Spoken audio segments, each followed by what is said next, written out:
कहां तक पढ़ लिया था बेटा हम लोगों ने लास्ट क्लास में? हाँ, क्या? Determination of order of reaction की बात हमने लास्ट क्लास में की थी। और रेट लॉ और लॉ ऑफ मास एक्शन में क्या डिफरेंसेस हैं उसकी बात की थी हमने। Rate law is experimental and law of mass action is theoretical.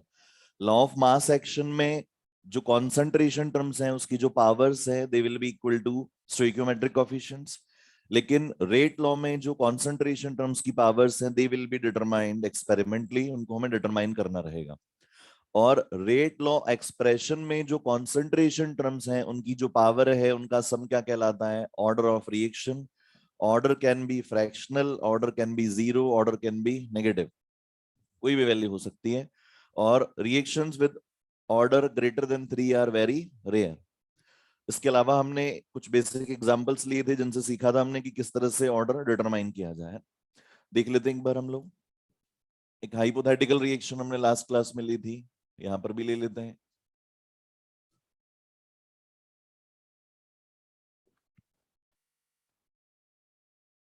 A gives product, ठीक है, और इसके लिए हमने एक्सप्रेशन लिखा rate law expression that is R is equal to के A raise to power alpha. और कुछ टेबल हमने बनाई थी, आज भी बना लेते हैं, रिकॉल कर लेते हैं चीजें थोड़ी सी। Change in concentration, change in rate of reaction और उसके कोरिस्पॉन्डिंग ऑर्डर ऑफ रिएक्शन कितना मिलेगा। अब ध्यान से देखेंगे और आंसर करेंगे, अगर कोई डाउट आ रहा है तो पूछ लेंगे।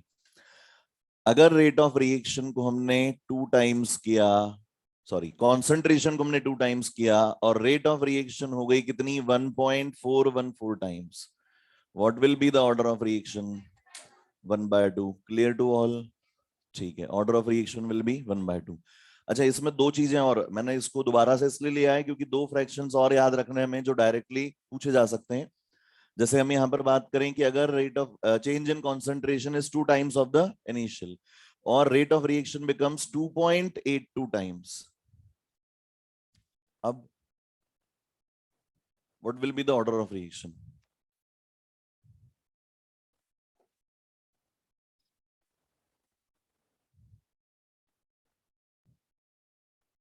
अच्छा, 1/2.5 होता है बेटा, ऐसे डाउट्स आप लोग को तो नहीं आ रहे? ठीक है, हाँ, तो 2 टाइम्स करने पे 2.82 टाइम्स हो रहा है, what will be the order of reaction? 3/2 हो जाएगा क्या? कैसे होगा ये याद रखना अपने को। 2.82 इज व्हाट? 2 इंटू 1.414 और दिस इज 2 इंटू √2 और 2 रेज टू पावर 1 और इसको 2 रेज टू पावर 1/2 लिखा जा सकता है और इसी को क्या लिख सकते हैं? 2 रेज टू पावर 3/2। तो order of reaction will be 3/2। ठीक है। अच्छा, और अगर मान लो हमने रेट ऑफ चेंज कितना किया? 2 टाइम्स किया और rate of reaction becomes 1/16 times, अब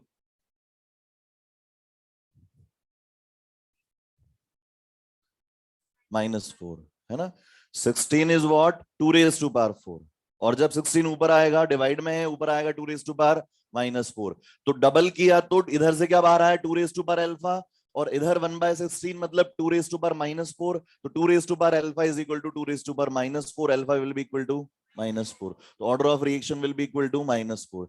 अच्छा, हमने क्या किया यहाँ पर? 3 टाइम्स किया और ये 1.732 टाइम्स हो गई rate of reaction, what will be the order? That is 1/2, क्योंकि उधर 3 टाइम्स किया तो 3 रेज टू पावर अल्फा बाहर आया और इधर 1.732 टाइम्स हुआ, मतलब कितना? √3।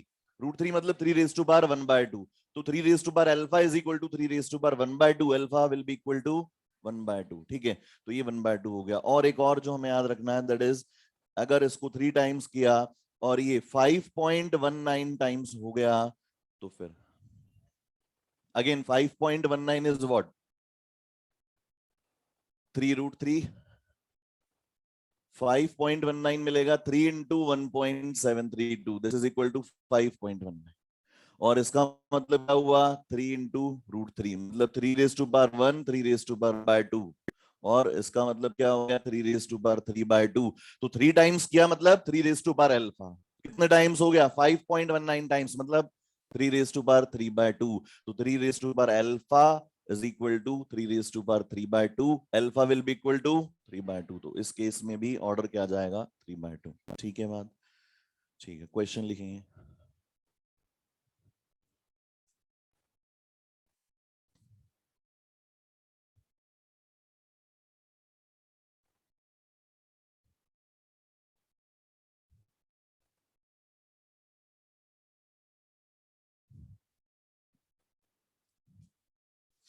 ये लिखना है कि ये तो लिख लिया था, उसी में ऐड कर लो जो टेबल लास्ट क्लास में बनाई थी, है ना, ये दो टर्म्स जो एक्स्ट्रा लिखी है अपन ने।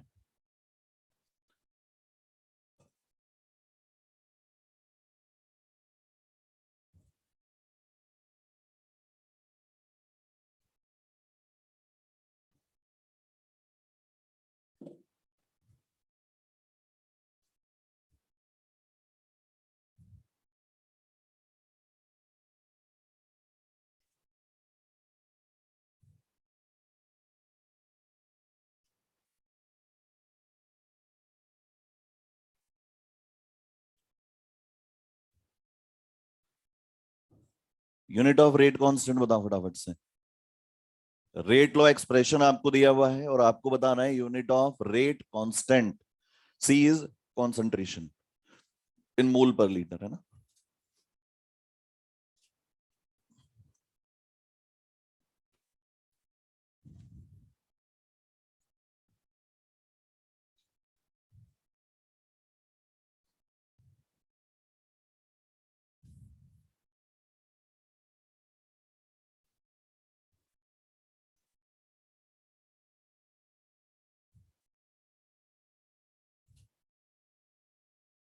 मोल raise to power -1/2, litre raise to power 1/2, second inverse.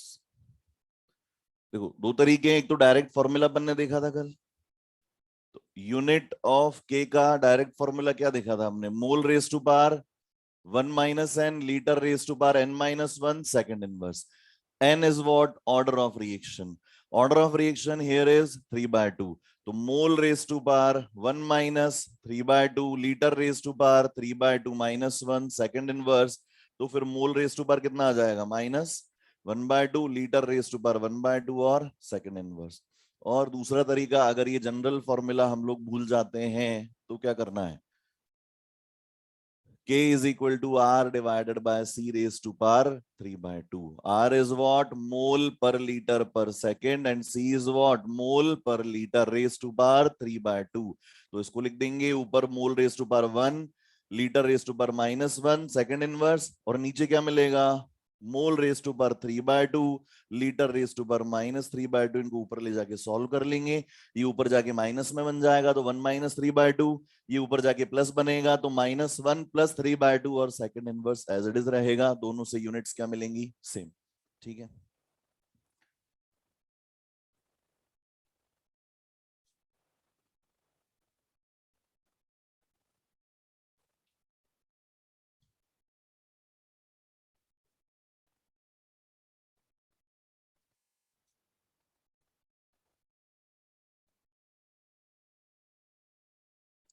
इसमें लिखो find the effect on rate of reaction,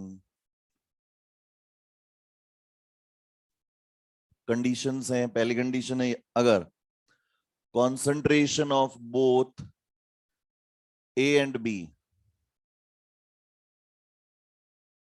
are doubled, sorry tripled. दूसरी कंडीशन है pressure of only B is half, और तीसरी कंडीशन है वॉल्यूम ऑफ द कंटेनर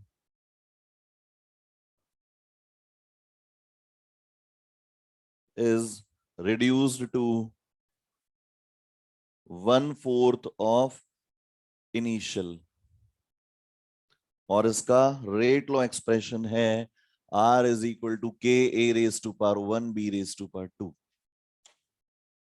बिना किसी गलती के आराम से करेंगे।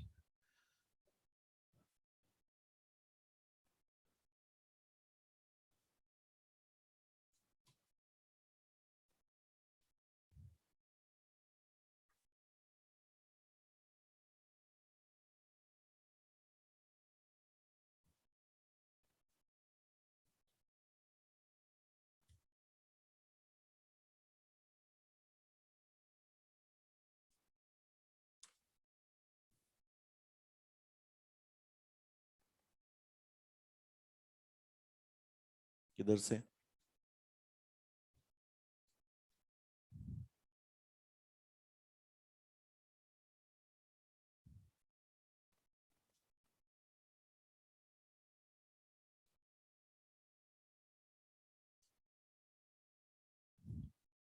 पहले पार्ट का तो आ गया होगा आंसर, कितना आएगा?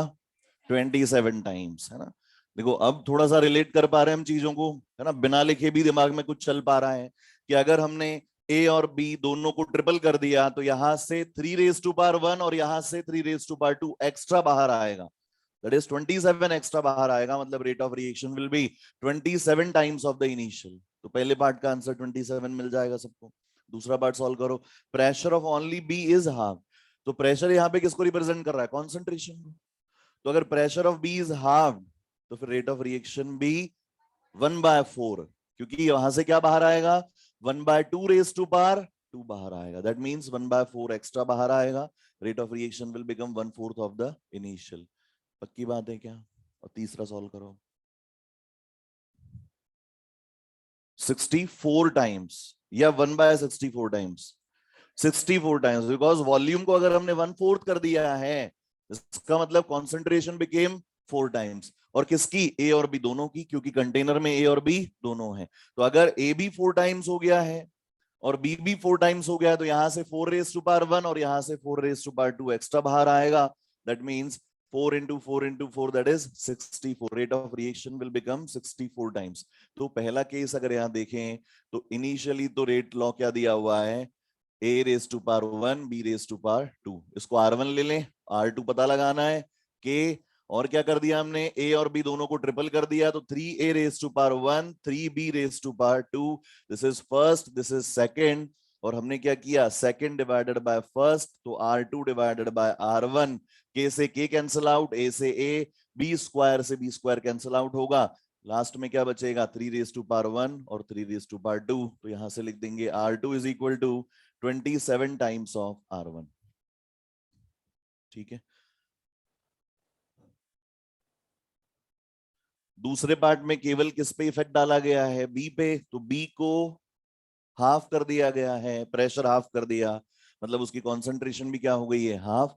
तो हम यहाँ लिख देंगे initially R1 is equal to के A raise to power 1 B raise to power 2। R2 हमें पता लगाना है, के ए पे कोई चेंज नहीं है और बी को क्या कर दिया? हाफ, तो B/2 race to power 2। Again इसको दिया नंबर 1, इसको दिया number 2, second divided by first, R2 by R1, और इधर से क्या बाहर आएगा? 1/2 raise to power 2, that means 1/4। तो हम कह सकते हैं R2 is 4, sorry, R1 divided by 4। और तीसरे पार्ट में if volume is reduced to 1/4 of initial then concentration becomes 4 times।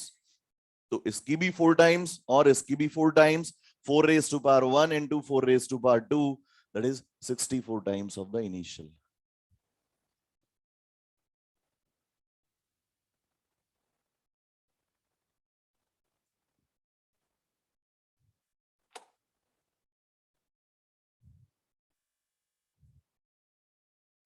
एक अच्छा क्वेश्चन अब, है ना, ये तो कर लिया अपन ने, कल भी कर ली थी इस तरह की बातें, तो है ना, मिटा दें इसको।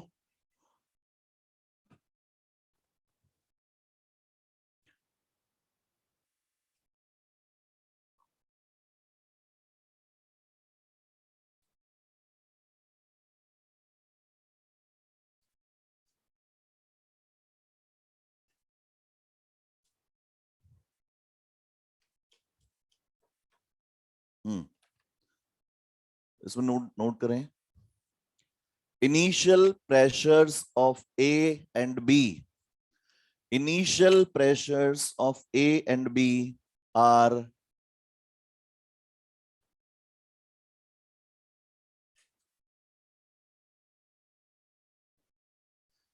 0.4 atmosphere and 1 atmosphere। After a certain time,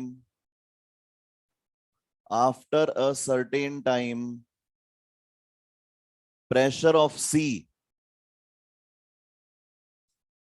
is found 0.3 atmosphere।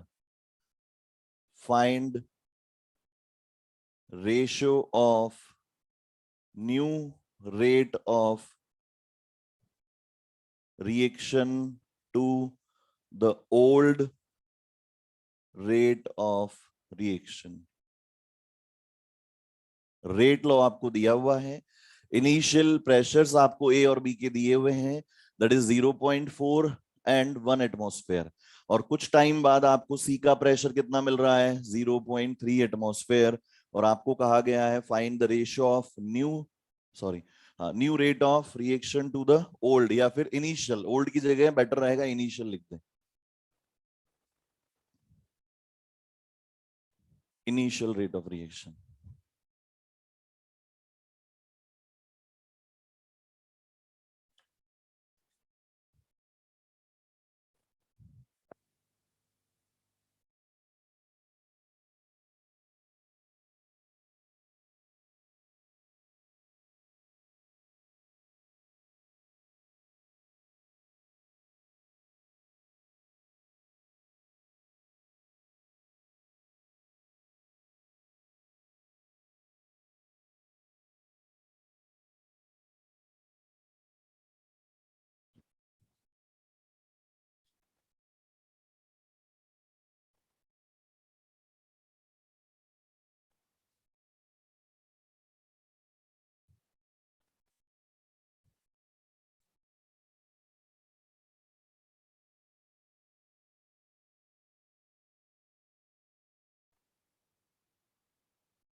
अभी बात करते हैं बेटा, इसका थर्ड पार्ट तो आ गया था ना सबके समझ में, वॉल्यूम और कॉन्सेंट्रेशन एक दूसरे के इनवर्सली प्रोपोर्शनल होते हैं, इसीलिए इसको 1/4 किया तो ये 4 टाइम्स हो गया, R1 और R2 ने लिख दिया, दोनों को डिवाइड करेंगे और यहां से मिल जाएगा R2 is equal to 64 times of R1। हाँ, इसमें क्या करना है, अच्छा कितना कितना आ रहा है आंसर बताएंगे,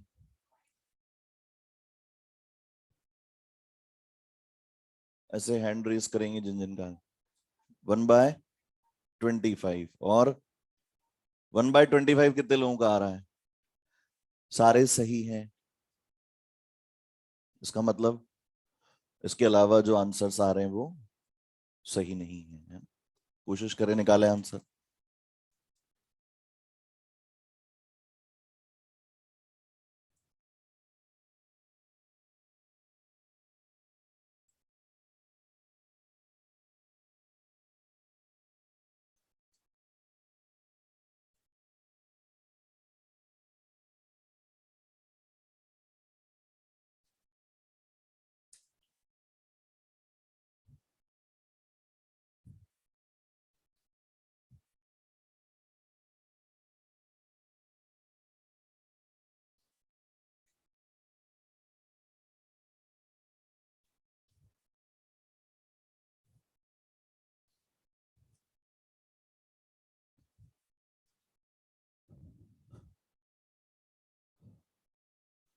सॉल्व करते रहेंगे बेटा, कॉपी में है ना, पेन चलाने की एक्टिंग नहीं करनी नीचे मुंह करके, है ना, सॉल्व करेंगे सब लोग, आंसर निकालेंगे।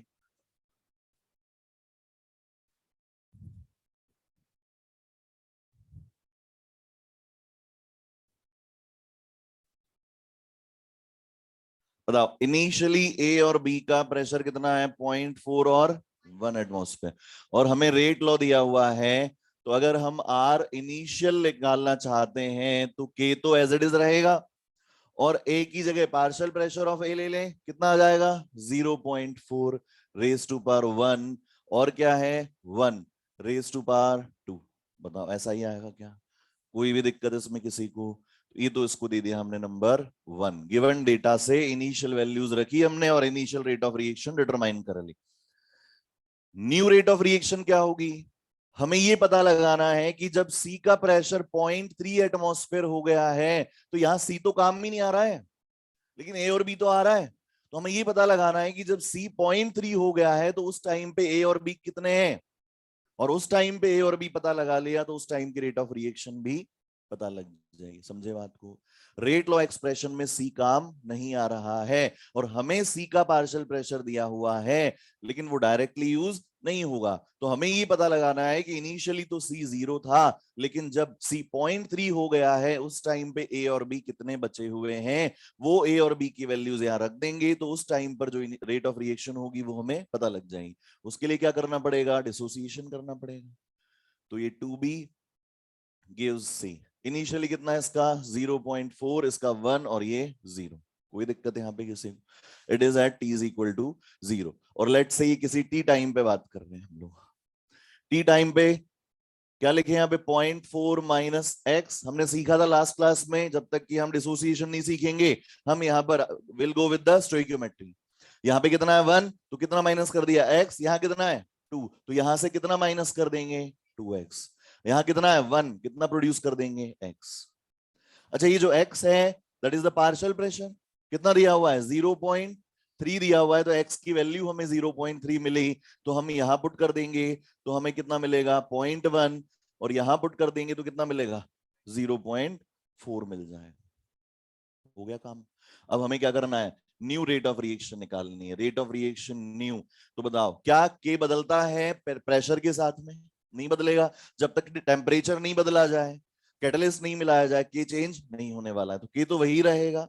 ए की जगह पे क्या रख देंगे? 0.1 रेज टू पावर 1, और बी की जगह पे क्या रख देंगे? 0.4 raise to power 2। This is expression number 1, this is expression number 2। दोनों को डिवाइड करो, क्या मिल रहा है? हमें क्या निकालना है? New to old. तो क्या करना पड़ेगा? सेकंड डिवाइडेड बाय फर्स्ट करना पड़ेगा। तो डिवाइड 2 and 1, आंसर मिल जाएगा। दैट इज 1/25 या 0.04 है।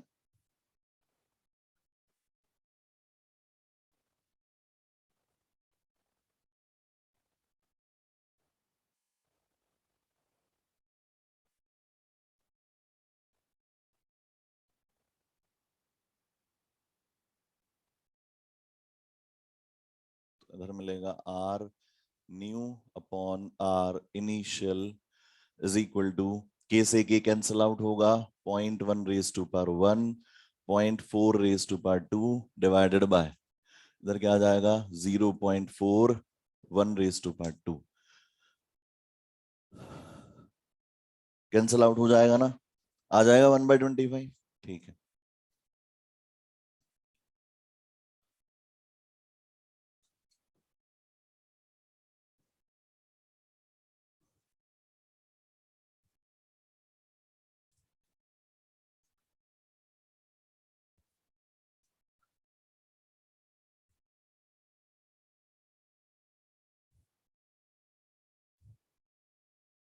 ठीक है, अगला क्वेश्चन लिखो।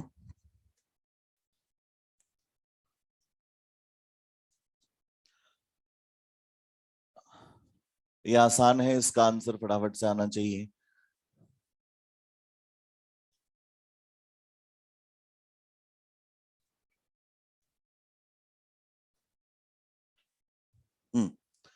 When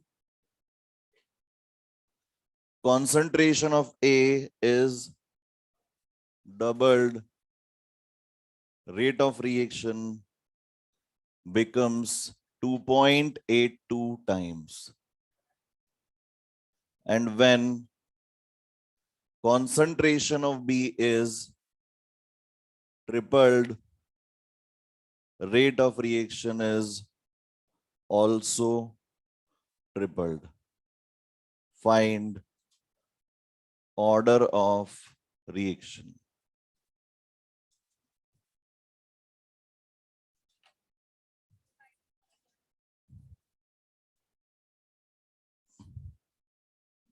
देख लो, सोच लो आराम से। 5/2, 3/2, 1/2 क्या आएगा?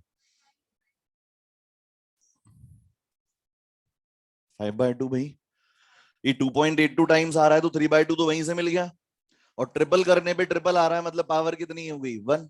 तो बी की पावर 1 और ए की power 3/2। Order of reaction is 3/2 + 1, that is 5/2। समझ में आ रही है बात?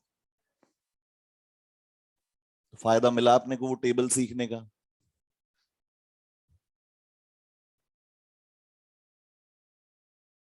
है ना, अदरवाइज तो फिर हम लोग जानते ही हैं कि हम क्या लिख देंगे, आर इज इक्वल टू के A raise to power alpha B raise to power beta. और पहला स्टेटमेंट कह रहा है कि rate of reaction becomes 2.82 times when concentration of A is doubled. तो ए की कंसंट्रेशन डबल कर दी, बी पे किसी तरह का कोई इफेक्ट हमने डाला नहीं, दिस इज 1 दिस इज 2। और तीसरा स्टेटमेंट क्या कह रहा है, rate of reaction becomes 3 times tripled when concentration of B is tripled। तो A पे कोई चेंज नहीं डाला, B को क्या कर दिया 3 times, 3B raise to power beta, इसको दिया नंबर 3। और हम क्या कर देंगे यहाँ पे, सेकंड डिवाइडेड बाय फर्स्ट कर देंगे, तो ये मिलेगा 2.82 is equal to 2 raise to power alpha. 2.82 को क्या लिख सकते हैं, अभी अभी सीखा था हमने, 2 रेज टू पावर, तो फिर अल्फा इज इक्वल टू क्या हो गया 3/2। सिमिलरली अगर हम यहाँ पर थर्ड डिवाइडेड बाय 1 कर देंगे तो फिर क्या मिलेगा, 3 raise to power beta is equal to 3, मतलब beta is equal to 1। Order of reaction is alpha plus beta.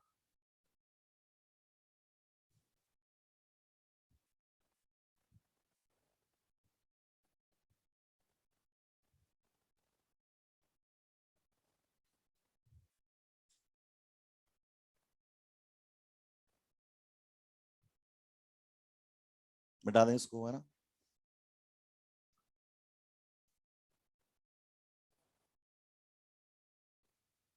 अच्छा, एक टेबुलर फॉर्म में क्वेश्चन करते हैं हम लोग।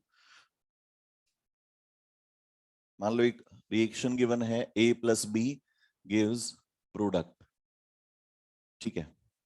और आपको दिया हुआ है concentration of A, concentration of B, और साथ में दिया हुआ है rate of reaction. This is experiment number 1, this is experiment number 2 and this is experiment number 3। और आपको कहा गया है कि अगर ए की कॉन्सेंट्रेशन को 0.05 मोलर लिया गया, इधर देख लें, अभी बना लेना है, लिखा रहेगा यहीं पे, इसको रीड आउट कैसे करना है वो समझना है पहले। तो एक्सपेरिमेंट नंबर 1 क्या कह रहा है कि अगर ए की कॉन्सेंट्रेशन को 0.05 मोलर लिया गया, बी की कॉन्सेंट्रेशन को भी 0.05 मोलर लिया गया, तो हमें रेट ऑफ रिएक्शन कितनी मिल रही है, 1.2 इंटू 10⁻³ मोल पर लीटर पर सेकंड मिल रही है। अब अगर मैंने क्या किया, ए की कॉन्सेंट्रेशन को कितना ले लिया 0.10 मोलर, बी की कॉन्सेंट्रेशन को 0.05 मोलर ही रहने दिया, तो रेट ऑफ रिएक्शन कितने मिल रही है 2.4 इंटू 10⁻³ तीसरी बार क्या किया मैंने, अब की बार मैंने इसकी कॉन्सेंट्रेशन को लिया 0.05 मोलर, इसकी कॉन्सेंट्रेशन को ले लिया 0.10 मोलर, तो रेट ऑफ रिएक्शन कितने मिल रही है 1.2 इंटू 10⁻³। इस तरह से 3 एक्सपेरिमेंट्स का सेट आपको दिया हुआ है और आपको पूछा गया है determine the order of reaction. लगाएं दिमाग।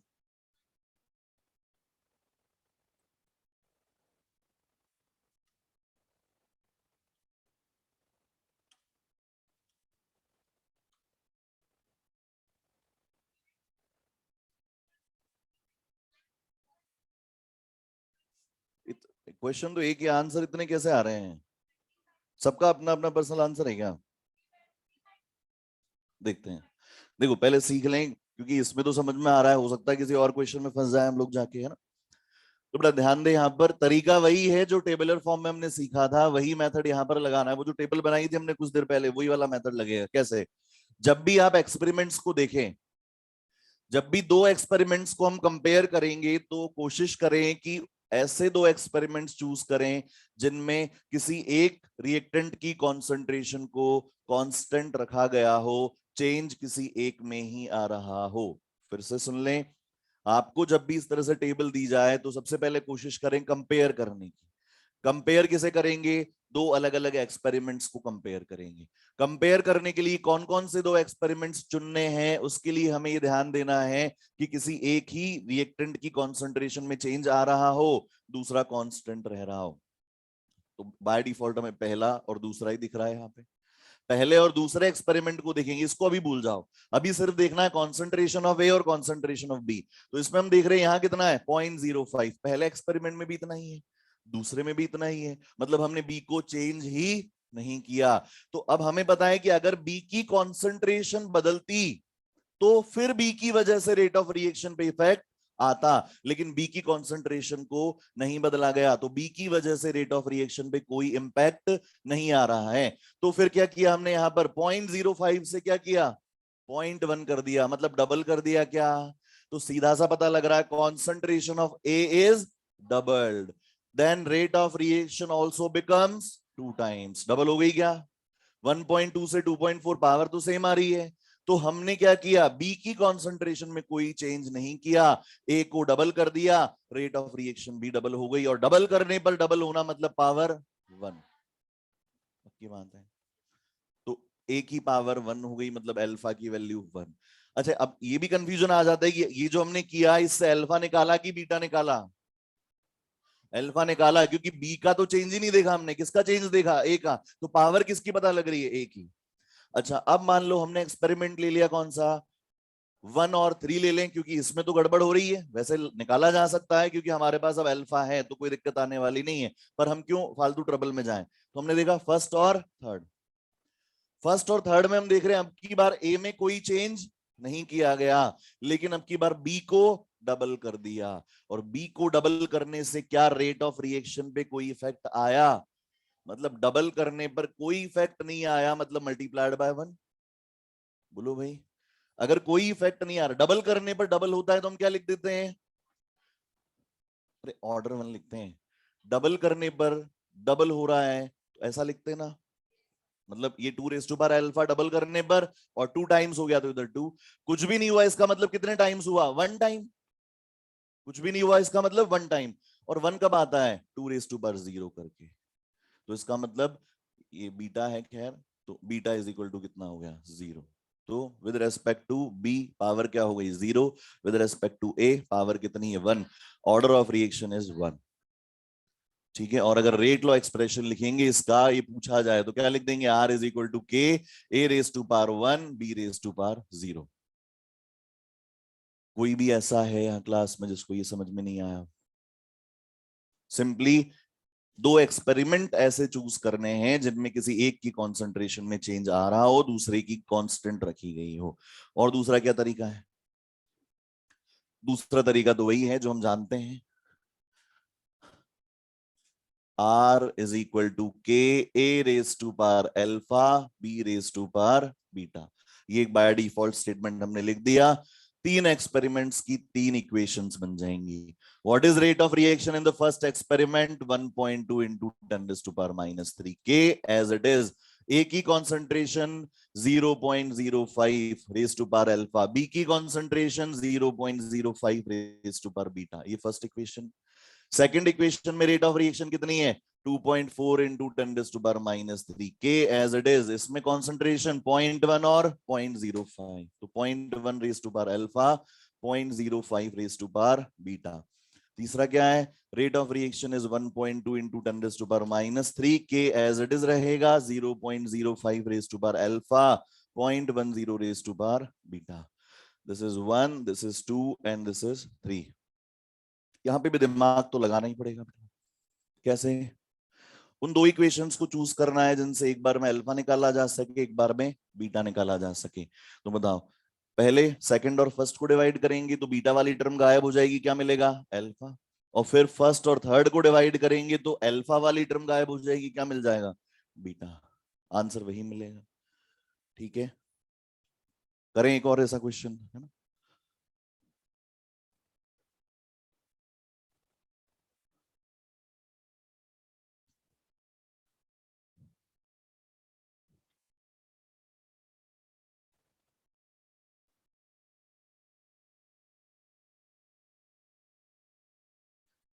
ये रिएक्शन दी हुई है अब की बार, और आपको कॉन्सेंट्रेशंस दी हुई है, A2 की, B2 की कॉन्सेंट्रेशन है, और आपको दिया हुआ है rate of appearance of AB।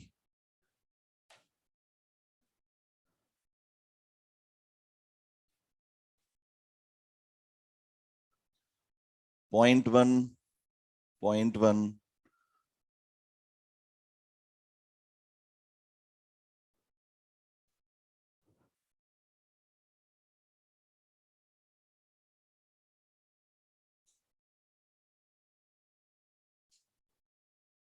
आपको निकालना है ऑर्डर ऑफ रिएक्शन, या ऑर्डर ऑफ रिएक्शन निकाल के बताएं, और साथ में के की वैल्यू भी डिटरमाइन करनी है, ऑल्सो डिटरमाइन के।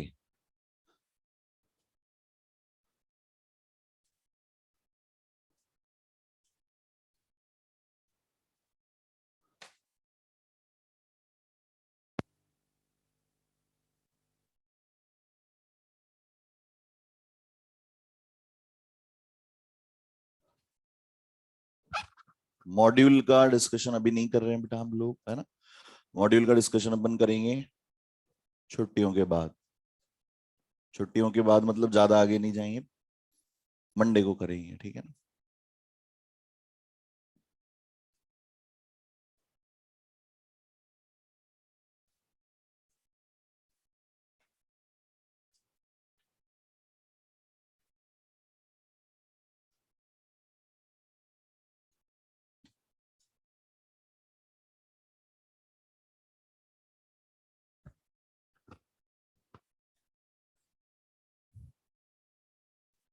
ऑर्डर टू,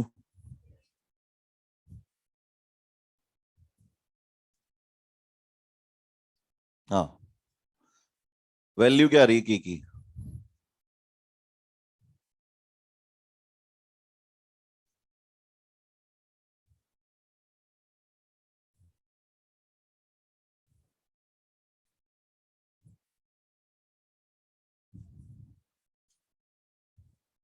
2 पॉइंट,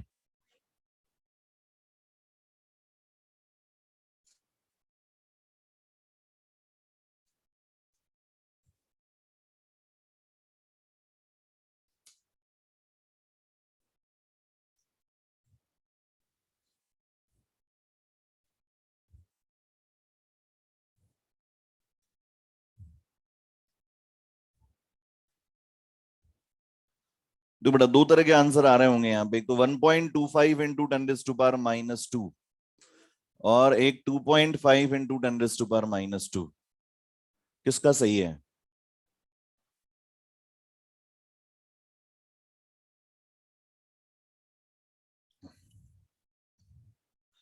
1.25 वाला सही है या 2.5 वाला सही है?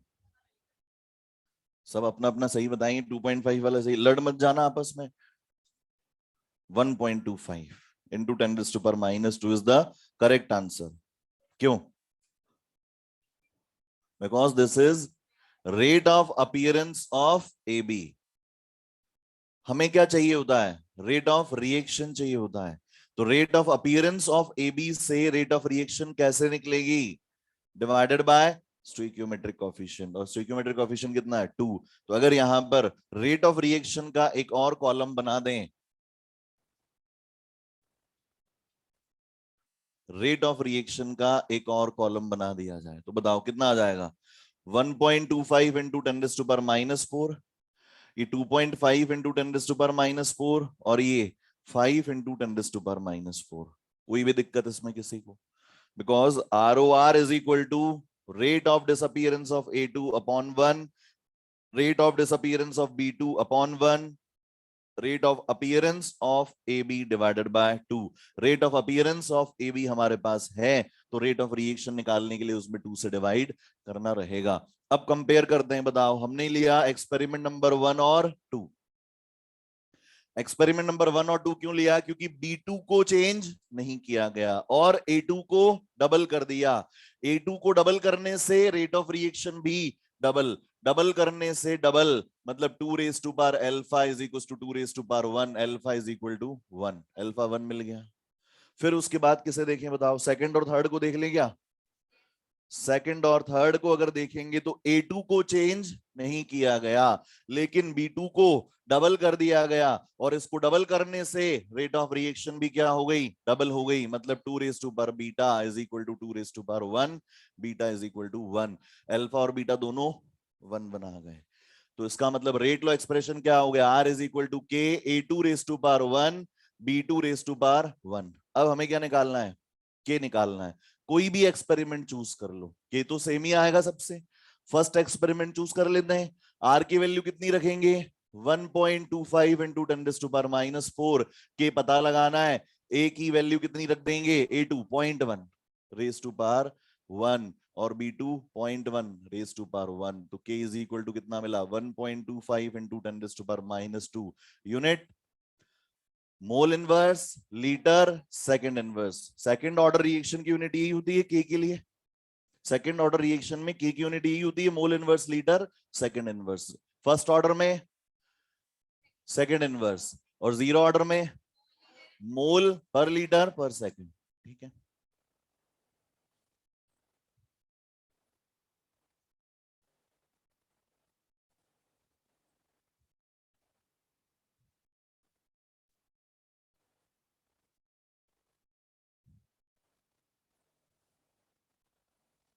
तो ये ध्यान रखना बेटा, ये कई बार गड़बड़ कर देता है, हम जल्दबाजी में सॉल्व कर जाते हैं और यहाँ पे छोटा सा लिखा होता है, हमें एक्सपेक्टेड रहता है ROR लिखा हुआ होगा, लेकिन ये कभी ROD कभी ROA या इस तरह की वैल्यूज दी हुई रहती है। तो फिर अगर K या कुछ इस तरह की वैल्यू पूछी गई है तो वी हैव टू एंश्योर कि डेटा क्या दिया हुआ है।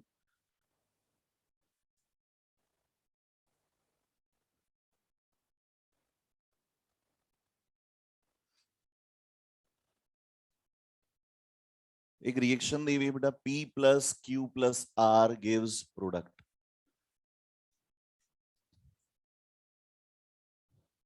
If concentration of both P and Q are doubled, rate of reaction becomes 4 times. If concentration of Q is increased 1.5 times, then ROR becomes 2.25 times. और अगर if concentration of Q and R are doubled, then ROR becomes doubled. आपको बताना है rate law.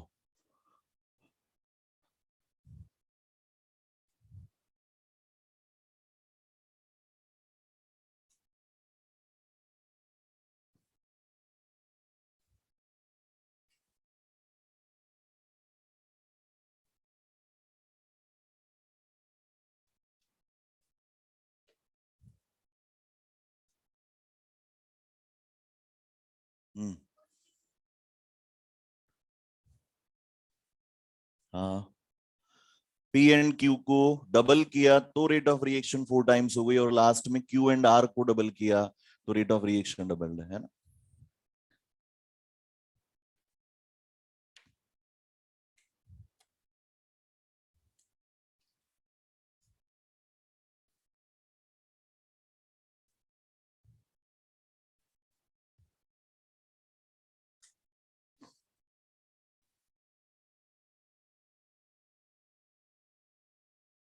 अच्छा, सबसे पहले कौन सा स्टेटमेंट पिक करना चाहिए यहां से, सेकंड वाला, क्योंकि उसमें किसी एक में ही चेंज किया है और उसके कोरिस्पॉन्डिंग ROR में चेंज दिया है, तो उसकी पावर तो पहले पता लग गई, तो Q की पावर पहले पता लग गई।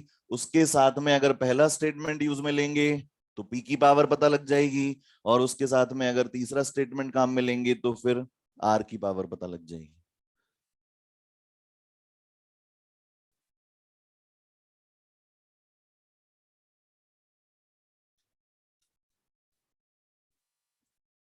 अच्छा, ये बताओ मुझे, सेकंड स्टेटमेंट से Q की पावर कितनी है, 2। 1.5 टाइम्स करने पर 2.25 टाइम्स हो रहा है, मतलब 1.5 raise to power beta is equal to 2.25, और 2.25 क्या होता है, 1.5 का स्क्वायर होता है। तो फ्रॉम सेकंड स्टेटमेंट हम कह देंगे यहाँ पे 2 raise to power, sorry 1.5 raise to power beta is equal to 2.25 is equal to 1.5 का स्क्वायर। यहां से बीटा की वैल्यू कितनी आ गई 2। कोई भी दिक्कत इसमें? अच्छा, इसके साथ में मान लो मैं थर्ड स्टेटमेंट क्लब कर लेता हूं। ध्यान दें, यहाँ पे यहीं से पढ़ के समझ में आ रहा है, इतना लिखने की जरूरत ही नहीं है इसके अंदर। क्या बोला है? अगर Q और R दोनों को डबल कर दिया, Q और R दोनों को डबल कर दिया, बताओ Q की पावर कितनी है? 2 है क्या? तो हमें पता है अगर Q को डबल किया है तो रेट ऑफ रिएक्शन Q की वजह से कितने टाइम्स हो जाएगी? 4 टाइम्स। और ये कह रहा है कि Q और R दोनों को डबल कर दिया है। कुछ गड़बड़ हुई है? हाँ, माइनस में आएगा, फिर देखेंगे। अगर Q और R दोनों को डबल किया है तो रेट ऑफ रिएक्शन कितनी आ रही है? 2 टाइम्स आ रही है। तो फिर यहां से हमने लिखा 2 रेज टू पावर बीटा, ये तो Q को डबल करने से, और R को डबल करने से 2 रेज टू पावर गामा। और ये कितने टाइम्स हो रहा है? 2 टाइम्स हो रहा है। अच्छा, बीटा की वैल्यू कितनी है? 2। तो 2 raise to power 2 into 2 raise to power gamma is equal to 2। ये कैंसिल आउट होकर इधर जाएगा, 2 रेज टू पावर -1 बनेगा क्या? तो 2 raise to power gamma is equal to 2 raise to power -1। Gamma की वैल्यू कितनी आ गई? -1।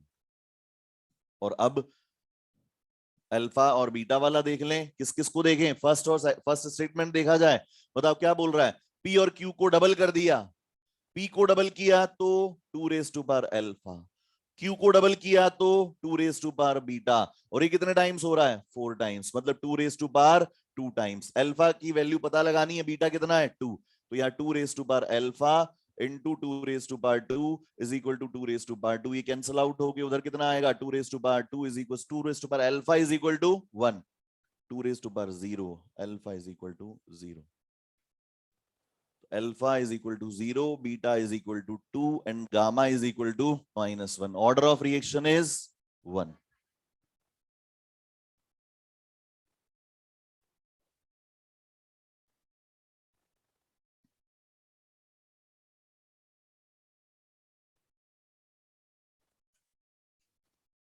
इतना टाइम हमें क्यों लगा? क्योंकि हम समझना चाह रहे थे चीजों को, है ना। अदरवाइज तो बेटा हम डायरेक्टली देख के समझ सकते हैं कि Q को डबल कर दिया, Q को 1.5 टाइम्स किया तो रेट ऑफ रिएक्शन 2.25 टाइम्स हो रही है, मतलब स्क्वायर हो रहा है। मतलब इसकी पावर कितनी आ गई? 2। यहां से आप देख सकते हैं कि P और Q दोनों को डबल कर रहे हैं। तो हमें पता है कि Q की पावर 2 है, और इसको डबल करने से केवल क्या हो जाना चाहिए? Rate of reaction 4 times. और ये ओवरऑल 4 टाइम्स हो रही है, मतलब P की वजह से कोई फर्क ही नहीं पड़ रहा है। और P की वजह से कोई फर्क नहीं पड़ रहा, मतलब उसकी पावर 0। और Q के लिए आपको इस तरह से निकाल ही लेना है, Q की पावर गामा, Q की पावर बीटा और R की पावर गामा। तो R के लिए हम यहां से सॉल्व कर लेंगे। कोई डाउट है इसमें किसी को?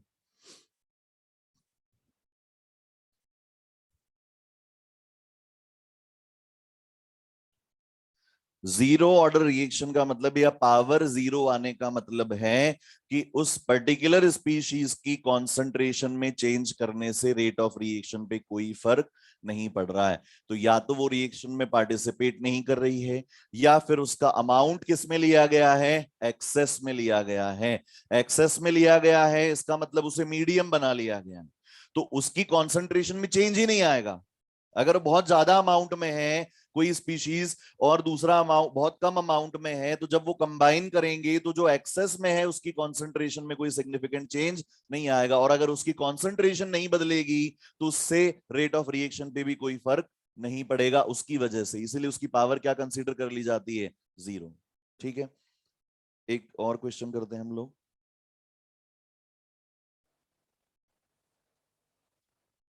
मॉड्यूल के ट्राई किए थे क्या क्वेश्चंस? हो रहे हैं क्या थोड़े बहुत?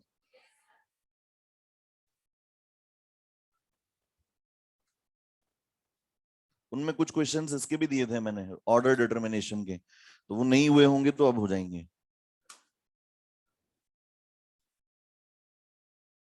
जब हम लोग ये कर रहे हैं तो फिर मॉड्यूल के तो हो ही जाएंगे बेटा हम लोग से, है। इफ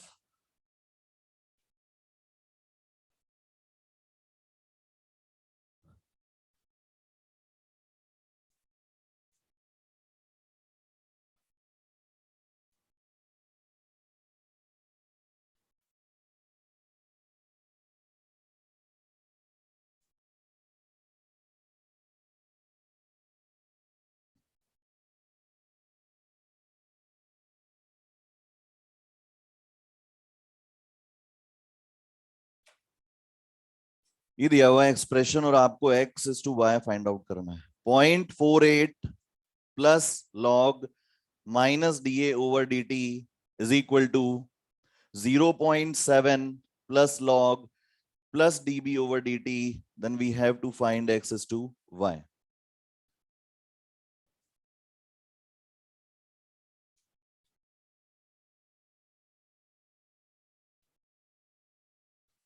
अच्छा, वो जो पिछला क्वेश्चन किया था बेटा, उसमें ये कैसे पता लगेगा कि कौन सी इक्वेशन को पहले पिक करना है? जिसमें किसी एक की कॉन्सेंट्रेशन में ही चेंज किया गया हो उससे पहले पिक करना है, जिससे हम डेफिनेट वैल्यू पता लगा सके और उसकी मदद से बाकी दोनों स्टेटमेंट्स को यूज में लेना है। इसको सॉल्व करें बेटा। लॉग की वैल्यूज याद कर लाए सब लोग? तुम पूछ लें किसी से भी। 2 मिनट का टाइम चाहिए या नहीं? फिर तो सॉल्व हो जाएगा, ये करो।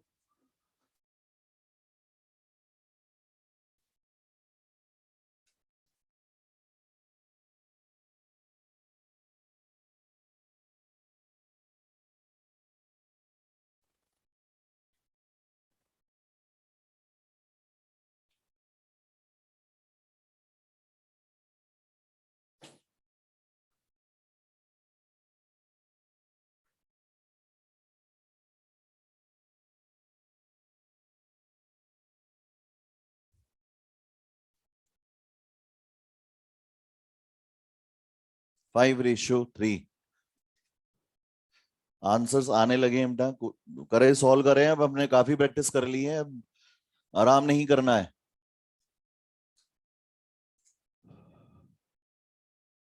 5:3।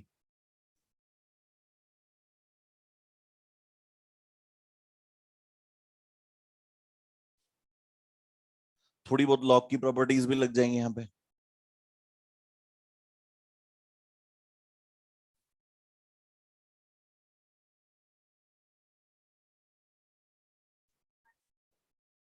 Five by three.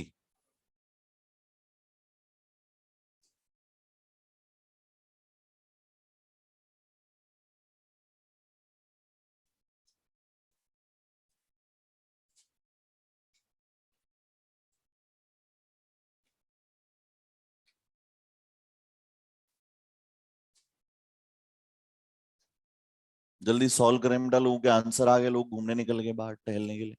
आप लोग भी निकाले आंसर है?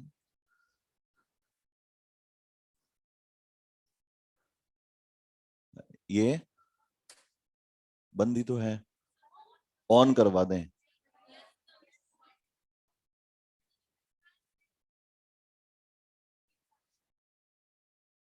कितने लोग कह रहे हैं ऑन करवा दिया जाए? इधर वाले, उधर उधर वाले के बीच में जबरदस्ती। इधर वाले, हाँ, ऑन करवा दिया। कितने लोग कह रहे हैं सही है?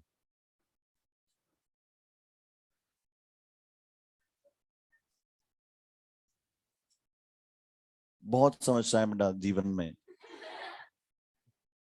है ना। और मुझे इनमें मत इंट्रोड्यूस कर लो, मुझे अपने आप में इस तरह की परेशानियों में मत डालो। ये ठीक है मेरे लिए, इधर वाली, है ना। सॉल्व करें इसको, आंसर दें। आ गया क्या? कितने लोगों का आंसर आ गया है? 5:3। Very good. और बाकी लोग सर्दी गर्मी में उलझे हुए हैं? इधर ध्यान देंगे।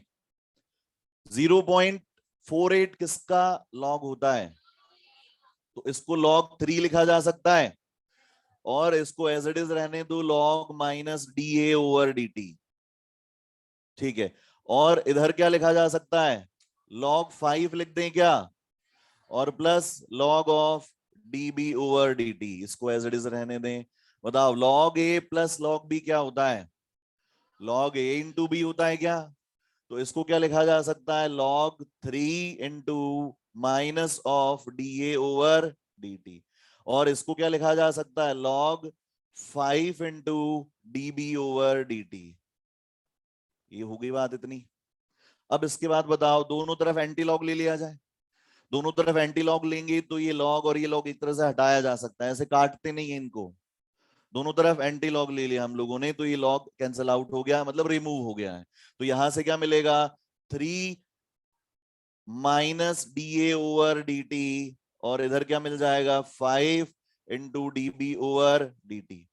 अच्छा, इनको क्रॉस मल्टीप्लाई, इसको 3 को इधर ले आए, 5 को उधर ले जाया जा सकता है, उसको क्या लिख सकते हैं, minus d A over 5 d t, और इसको क्या लिख सकते हैं, plus of d B over 3 d t. और इस रिएक्शन से हमें पता है क्या लिख सकते हैं, minus d A over x d t, और इसको क्या लिखा जा सकता है, d B over y d t. Compare कर लें उसे और इसको, x की जगह पे कितना है 5, y की जगह पे कितना है 3, तो अगर x रेशियो की y की बात करेंगे तो क्या मिलेगा 5:3। ठीक है,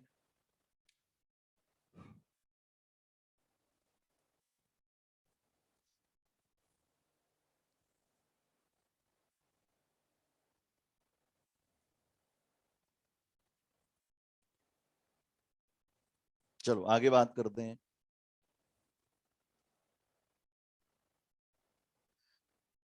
हेडिंग नोट करेंगे, mechanism of the reaction, mechanism of the reaction.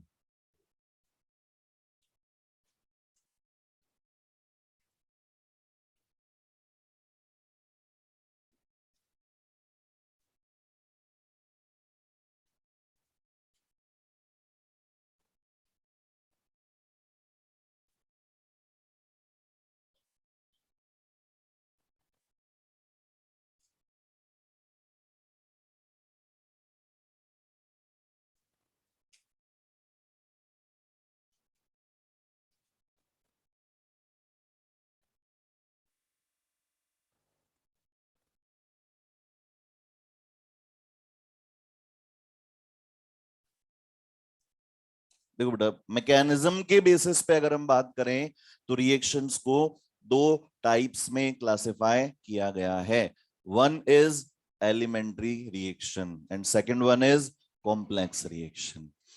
Elementary reaction किसे कहा जाता है, ध्यान देंगे क्योंकि ये यहाँ पे कॉन्सेप्चुअल क्वेश्चन बनता है और आगे जाके फिर हम इसी में अटकेंगे मैकेनिज्म में।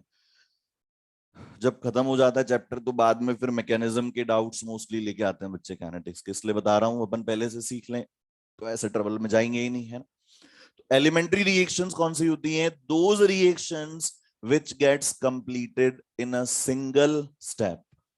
सिंगल स्टेप में कंप्लीट होने वाली रिएक्शंस को कहा जाता है एलिमेंट्री रिएक्शंस। सिंगल स्टेप और मल्टीपल स्टेप का क्या मतलब हुआ, देखो, इट इज एज्यूम्ड, है ना, ये एज्यूम किया गया है कि रिएक्टेंट के मॉलिक्यूल्स जो होते हैं दे आर हार्ड स्फीयर्स। उनको क्या एज्यूम किया गया है, स्फेरिकल और हार्ड स्फीयर्स उनको एज्यूम किया गया है। और ये एज्यूम किया गया है कि जब रिएक्शन होती है, प्रोडक्ट का फॉर्मेशन होता है, तो दोज रिएक्टेंट मॉलिक्यूल्स कोलाइड, वो आपस में टकराते हैं। और वो जो टक्कर है, वो जो कॉलिजन है, वो जितना इफेक्टिव होगा उतना आपका प्रोडक्ट बनेगा। Only effective collisions result into the product formation. अब कॉलिजन्स तो बहुत सारे हो सकते हैं। इसी रूम में अगर हम बात करें तो आप एज्यूम करें कितना वॉल्यूम यहां पर गैस का प्रेजेंट है, और हम जानते हैं 1 mole of gas contains 6 into 10⁻23 atoms या molecules, depends upon which gas you are taking.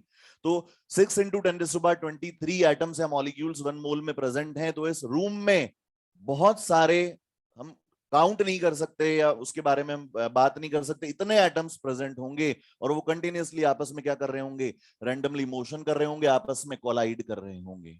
बिल्कुल वैसे ही रिएक्शन कंटेनर में क्या होता है, जब रिएक्टेंट्स को मिलाया जाता है तो रिएक्टेंट मॉलिक्यूल्स भी आपस में कोलाइड करते हैं। और उनके कोलिजन को समझने के लिए हमने क्या किया है, उनको एज हार्ड स्फीयर्स एज्यूम किया है। तो अब अगर कोई दो रिएक्टेंट मॉलिक्यूल्स आपस में टकरा के प्रोडक्ट बनाना चाहते हैं तो उसके लिए दो इंपॉर्टेंट फैक्टर्स हैं जो आगे डिटेल में आएंगे, अभी सिर्फ एक ओवरव्यू हम उनका ले रहे हैं। दो इंपॉर्टेंट फैक्टर कौन से, पहला ओरिएंटेशन फैक्टर और दूसरा एनर्जी फैक्टर। ओरिएंटेशन फैक्टर्स हम ऐसे समझ सकते हैं कि मान लो 1 किलोमीटर दूर से कोई हाई स्पीड कार लेके आ रहा है, इधर से भी मैं नहीं, कोई और हाई स्पीड कार लेके जा रहा है, और आपस में वो दोनों टकराना चाहते हैं, फुल स्पीड पे आपस में वो टकराना चाहते हैं, लेकिन दोनों ही ड्राइविंग में अच्छे नहीं है, रेस तो उनको देनी आती है लेकिन हैंडलिंग प्रॉपर नहीं आती, स्पीड बहुत तेज है लेकिन जैसे ही पास में आए वो साइड से निकल गए, या दोनों की केवल जो साइड मिरर्स हैं वो दोनों आपस में टकराए और दोनों गाड़ियां वापस में पास से निकल गई। अब बताओ क्या इसको इफेक्टिव कॉलिजन कहेंगे? मजा आएगा? नहीं आएगा। देखो कैसी बातें कर रहे हैं लोग, टकरा रहे हैं और यहाँ मजा ढूंढ रहे हैं, है ना। तो ये इम्पैक्ट स्ट्रांग नहीं रहेगा। तो प्रॉपर ओरिएंटेशन होना भी जरूरी है, मतलब हेड ऑन कॉलिजन होना जरूरी है। तो रिएक्टेंट मॉलिक्यूल्स का प्रॉपरली ओरिएंटेड होना जरूरी है, पहली बात तो ये। दूसरी बात, इधर से बहुत स्लो स्पीड पे 2 किलोमीटर पर आवर की स्पीड पे मैं निकला, मैं नहीं मतलब कोई और निकला, और सामने से कोई और आ रहा है 2 किलोमीटर पर आवर की स्पीड पे, सब कुछ प्रॉपर है, बिल्कुल आमने सामने है, पूरी ज्योमेट्री सेट की हुई है, और ये आए और टकरा गए, क्या प्रोडक्ट बनेगा? नहीं। प्रॉपर एनर्जी भी जरूरी है, उनकी वेलोसिटीज है वो बहुत ज्यादा होनी चाहिए, तभी तो काइनेटिक एनर्जीज होंगी, तभी तो एक इंपैक्ट बनेगा, तभी उनके बीच में क्या होगा, बॉन्ड का फॉर्मेशन। तो दोनों फैक्टर्स जरूरी हैं, अकेला एनर्जी फैक्टर सफिशिएंट नहीं है, अकेला ओरिएंटेशन फैक्टर सफिशिएंट नहीं है। एनर्जी फैक्टर के बारे में चैप्टर के अगले हाफ में बात की गई है, ओरिएंटेशन के बारे में अभी हम समझ लेते हैं। तो सिंगल स्टेप रिएक्शन का मतलब क्या हुआ कि कितने एटम्स एक ही बार में टकरा के प्रोडक्ट बना रहे हैं। तो दो एटम्स का आपस में एक ही बार में टकरा के इफेक्टिवली प्रोडक्ट बनाने के चांसेस बहुत ज्यादा है ना, क्योंकि दो का हेड ऑन कॉलिजन ओरिएंटेशन एक साथ दोनों का टकरा के प्रोडक्ट बना लेना पॉसिबल है। लेकिन अगर हम बात करें, ये देखो ये दो तो आपस में टकरा जाएंगे, कोई दिक्कत नहीं है, बहुत सारे कॉलिजन्स होंगे, उनमें से इस तरह के कॉलिजन्स हमें बहुत आसानी से मिल जाएंगे। लेकिन तीन मॉलिक्यूल्स का आपस में इफेक्टिवली कोलाइड करना, अब आपस में इफेक्टिवली कोलाइड करने का मतलब क्या हुआ कि ये इस डायरेक्शन में जा रहा हो, ये इस डायरेक्शन में इससे टकराए, ये इस डायरेक्शन में इससे टकराए, और ये इस डायरेक्शन में इससे टकराए, तीनों की एनर्जी सफिशिएंट हो और तीनों का ओरिएंटेशन इस तरह से हो कि एक उधर से आ रहा है, एक इधर से आ रहा है, और एक इधर से आ रहा है, और तीनों सेम टाइम पे हाई स्पीड से टकरा रहे हैं और प्रोडक्ट बना रहे हैं। ऐसा बहुत रेयर होगा। इस पूरे कंटेनर में भी अगर अपन देखें, इस रूम में भी अगर हम देखें, तो इस तरह का जो कॉलिजन है वो बहुत रेयर है, बट पॉसिबल है। लेकिन चार मॉलिक्यूल्स का आपस में एक बार में कोलाइड कर लेना और चारों का जुड़कर प्रोडक्ट बना लेना, ये पॉसिबल नहीं है। चारों एक साथ पास में आएंगे, लेकिन एक बार में कंबाइन तो कोई तीन ही हो सकते हैं बेटा, एक बार में कंबाइन कोई तीन हो सकते हैं, या तो ये तीन कंबाइन देख लो, या इन तीनों का कॉम्बिनेशन देख लो। एक साथ चारों का प्रॉपरली ओरिएंटेड होना बहुत मुश्किल है, ये कह सकते हैं इम्पॉसिबल है। इसीलिए हम क्या कहते हैं कि सिंगल स्टेप रिएक्शन अगर है, इसका मतलब या तो अकेला मॉलिक्यूल ब्रेक हो रहा है, या दो एटम्स आपस में टकरा रहे हैं, या मैक्सिमम तीन एटम्स एक बार में आपस में कंबाइन करके प्रोडक्ट बना रहे हैं, लेकिन चार आपस में टकरा नहीं सकते। इसीलिए सिंगल स्टेप रिएक्शन का मतलब क्या हुआ कि या तो अकेला मॉलिक्यूल, या दो मॉलिक्यूल्स, या तीन मॉलिक्यूल्स मैक्सिमम आपस में एक बार में कोलाइड करके प्रोडक्ट बना सकते हैं। कल छुट्टी रहेगी बेटा आप लोगों की, क्लासेस, डाउट काउंटर्स और सेल्फ स्टडी के लिए भी आपका ऑफ रहेगा, ठीक है। हाँ, क्या बात कर रहे थे हम लोग? सिंगल स्टेप रिएक्शन की बात कर रहे थे। सिंगल स्टेप रिएक्शन का मतलब क्या हुआ, एक ही बार में टकरा के प्रोडक्ट बना लेना। अब सवाल ये उठता है, आना चाहिए दिमाग में कि ये रिएक्शन है सर, N2+3H2 गिव्स 2NH3। बताओ, एक मॉलिक्यूल नाइट्रोजन का, तीन मॉलिक्यूल हाइड्रोजन के, ये चारों टकरा रहे हैं और क्या बना रहे हैं, दो मॉलिक्यूल अमोनिया के बना रहे हैं। तो यहाँ पे क्यों, ये क्या रिएक्शन होती नहीं है क्या? होती है, but it is not a single step reaction, ये मल्टीपल स्टेप रिएक्शन है। इसके लिए प्रॉपर मैकेनिज्म फॉलो होता है। मैकेनिज्म मतलब एक बार में क्या हुआ, पहले N2 का एक मॉलिक्यूल और H2 का एक मॉलिक्यूल टकराया होगा, उसने क्या बनाया होगा, इंटरमीडिएट। फिर उस इंटरमीडिएट ने एक और H2 के मॉलिक्यूल से टकराया होगा, उसने एक और इंटरमीडिएट बनाया होगा, और फिर उस इंटरमीडिएट ने एक और H2 के मॉलिक्यूल से टकरा के दो मॉलिक्यूल जनरेट किए होंगे NH3 के। या कोई भी और मैकेनिज्म हो सकता है कि N2 के मॉलिक्यूल से वो टूट गए हो नाइट्रोजन एटम्स में, और एक नाइट्रोजन एटम दो हाइड्रोजन एटम से जुड़ के पहले NH2 इंटरमीडिएट बनाया हो, फिर वो NH2 इंटरमीडिएट एक और हाइड्रोजन एटम से जुड़ के क्या बनाया हो, NH3। बट ये सिंगल स्टेप रिएक्शन नहीं है। समझ में आ रही है बात, सिंगल स्टेप और मल्टीपल स्टेप की? तो बताओ फिर मैकेनिज्म की जरूरत कहाँ है, सिंगल स्टेप में या मल्टीपल स्टेप में? मल्टीपल स्टेप में। और इसीलिए मल्टीपल स्टेप रिएक्शंस को क्या कहा जाता है, कॉम्प्लेक्स रिएक्शंस कहा जाता है। क्लियर है बात? तो मैकेनिज्म ऑफ रिएक्शन में आप हेडिंग नोट करें बेटा, एलिमेंट्री रिएक्शंस।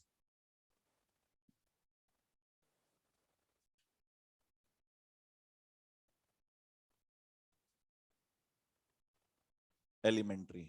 और इसमें लिखें the reactions which gets completed in single step.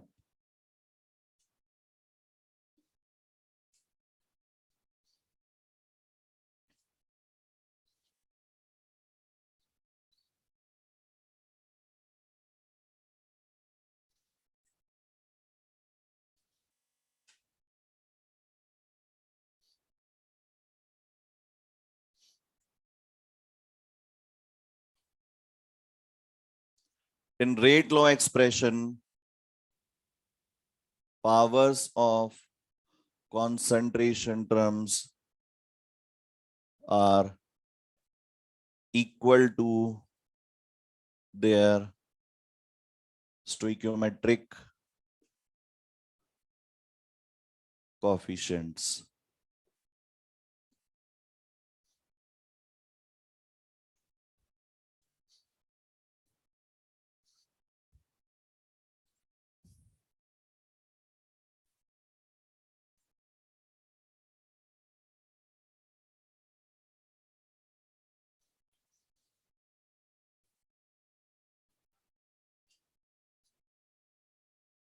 अभी और एक और टर्म इंट्रोड्यूस करेंगे बेटा अपन, मॉलिक्यूलरिटी, है ना, उससे और क्लियर हो जाएगा कि ऑर्डर और मॉलिक्यूलरिटी की मैक्सिमम वैल्यूज अपने को जनरली 3 मिलती हैं, उससे ज्यादा की मॉलिक्यूलरिटी तो पॉसिबल ही नहीं है, ऑर्डर होना बहुत रेयर है ना? वो इसलिए लिखवाया था क्योंकि ये कॉलिजन ही पॉसिबल नहीं है उनका, तो फिर ऑर्डर भी नहीं आ सकता है। अच्छा ध्यान दें बेटा, क्या लिखा है यहां पर, in rate law expression powers of concentration terms are equal to their stoichiometric coefficient. मतलब अगर मान लो एक रिएक्शन लिखी है A plus B gives product, इस तरह से कुछ लिखा है, तो R इज इक्वल टू के A raise to power 1 B raise to power 1 directly लिखा जा सकता है, केवल कब, जब इसके लिए कहा गया हो कि ये एलिमेंट्री रिएक्शन है। अगर ये नहीं कहा गया है एलिमेंट्री रिएक्शन है या फिर एलिमेंट्री रिएक्शन नहीं है, तो आप ऐसा डायरेक्टली नहीं लिख सकते। क्लियर है? अच्छा एक और चीज यहां पर, ये क्या बता रहा है डायरेक्टली, ये जो एलिमेंट्री रिएक्शन है वो डायरेक्टली क्या बता रही है कि इसका एक एटम इसके एक एटम से कोलाइड कर रहा है, कंबाइन कर रहा है, प्रोडक्ट बना रहा है। तो हम यहां पर लिख सकते हैं zero order reactions can never be elementary reactions. समझेंगे, सोचेंगे, डाइजेस्ट करेंगे, नहीं समझ में आ रहा है तो पूछेंगे। Zero order reactions can never be elementary reactions. बताओ अगर ऑर्डर जीरो आ रहा है, इसका मतलब पावर्स का सम कितना आ रहा है, जीरो। और ये पावर्स कहां से आ रही है, स्टोइकियोमेट्रिक कोएफिशिएंट से, मतलब स्टोइकियोमेट्रिक कोएफिशिएंट का सम कितना आ रहा है, जीरो। मतलब कोई मॉलिक्यूल ही नहीं है, कोई एटम ही नहीं है, तो ऐसी तो कोई रिएक्शन पॉसिबल नहीं है। इसका मतलब अगर कोई जीरो ऑर्डर रिएक्शन है, then it is compulsorily complex reaction। क्योंकि हो सकता है किसी एक के कोरेस्पॉन्डिंग पावर कितनी आ रही हो, 1, किसी दूसरे के कोरेस्पॉन्डिंग पावर कितनी आ रही हो, -1, तब टोटल कितना आएगा, 0। लेकिन जीरो ऑर्डर रिएक्शंस कभी भी एलिमेंट्री नहीं हो सकती। तो हम कह सकते हैं zero order reactions are complex.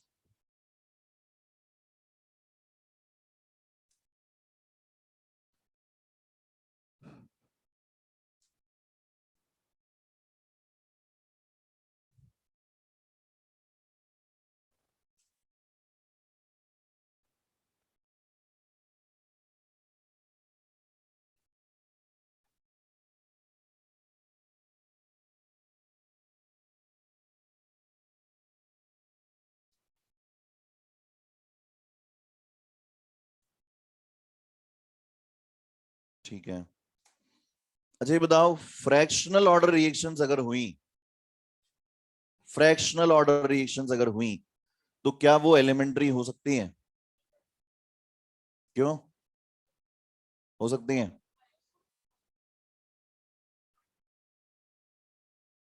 देखो, पहली बात तो यहां पर क्या लिया जाता है, एक बैलेंस रिएक्शन ली जाती है जिसमें कोई फ्रैक्शन नहीं आता है ना। दूसरी बात, अगर यहां पर पावर्स में कोई फ्रैक्शन आ रहा है, इसका मतलब यहां पर भी फ्रैक्शन लिया हुआ है।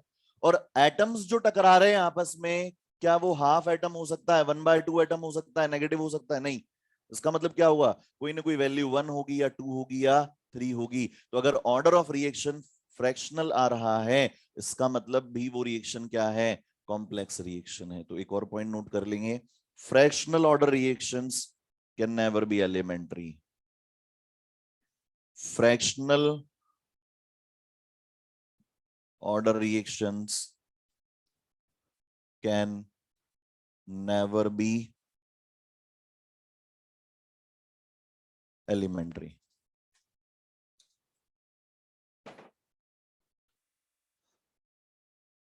लिख लिया सब लोगों ने? ठीक है। उसके बाद में लिखें कॉम्प्लेक्स रिएक्शंस।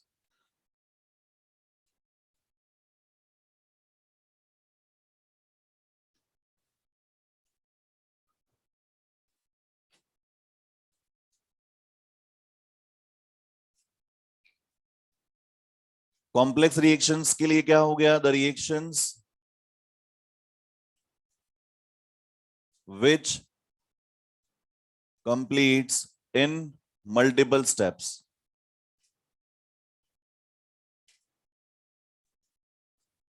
ठीक है। मान लो एक रिएक्शन हम ले रहे हैं यहां पर, A2 plus B2 gives 2AB, और इसका मैकेनिज्म है स्टेप 1 में, पहले A2 जो है वो 2A में डिकम्पोज हो रहा है। फिर इसका स्टेप 2 हमने लिया कि जो A है वो B2 से कंबाइन करके बना रहा है AB2। और स्टेप 3 हम देख रहे हैं यहाँ पर कि जो AB2 है वो A से कंबाइन करके बना रहा है 2AB। ध्यान दें यहाँ पे एक कॉम्प्लेक्स रिएक्शन यहां पर हमने ली है, A2 plus B2 gives 2AB। ये तो मेन रिएक्शन हो गई अपनी। अच्छा इसका मैकेनिज्म क्या रहा, मल्टीपल स्टेप में होना चाहिए। तो पहले क्या हुआ, A2 ब्रेक हुआ किसमें, 2A में।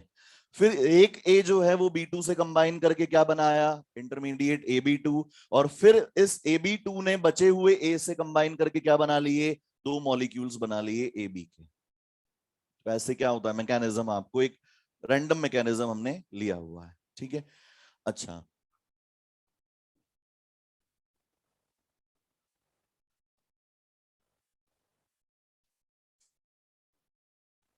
अब एक बात बताओ बेटा, यहां पर पहली बात तो ध्यान दें कि इंटरमीडिएट कौन है ये कैसे पता लगता है,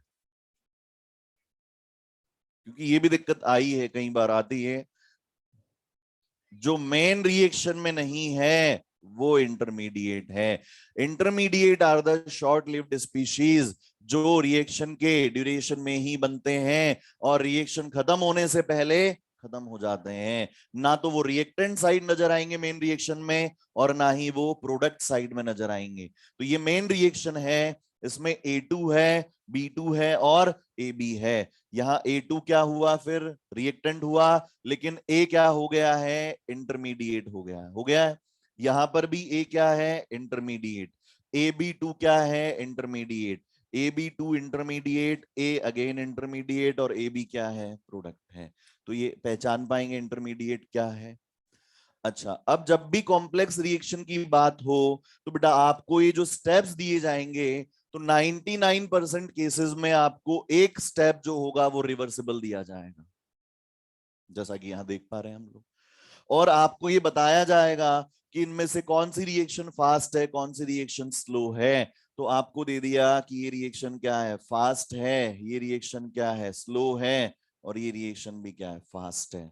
अब ऐसा नहीं बोलना है कि सर आपने तो कहा था कि हम फास्ट और स्लो रिएक्शंस को काइनेटिक्स में नहीं पढ़ते, हम तो मॉडरेट रेट रिएक्शंस पढ़ते हैं। ऐसी फालतू बात नहीं करनी। क्यों, क्योंकि हम पढ़ तो मॉडरेट रिएक्शंस ही रहे हैं, लेकिन ये जो 3 स्टेप्स हैं इनमें रिलेटिवली कौन सा तेज है और रिलेटिवली कौन सा स्लो है, उस बेसिस पे हमने ये लिखा है। तो इन तीनों में सबसे स्लो कौन सी है, ये वाली, बाकी रिलेटिवली क्या है, फास्ट है। तो इस तरह से आपको दिया जाता है।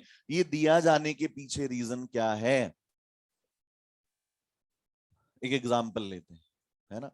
मान लो आपसे कहा गया कि टीम रेसिंग है, टीम रेसिंग है ना, चार चार लोगों की टीम्स बनाई हुई है ना, और आपकी टीम में तीन लोग तो ऐसे हैं जो बहुत तेज भागते हैं, और एक जो है वो धीरे धीरे भागता है या तेज चलता है, ऐसे कह सकते हैं हम लोग, है ना।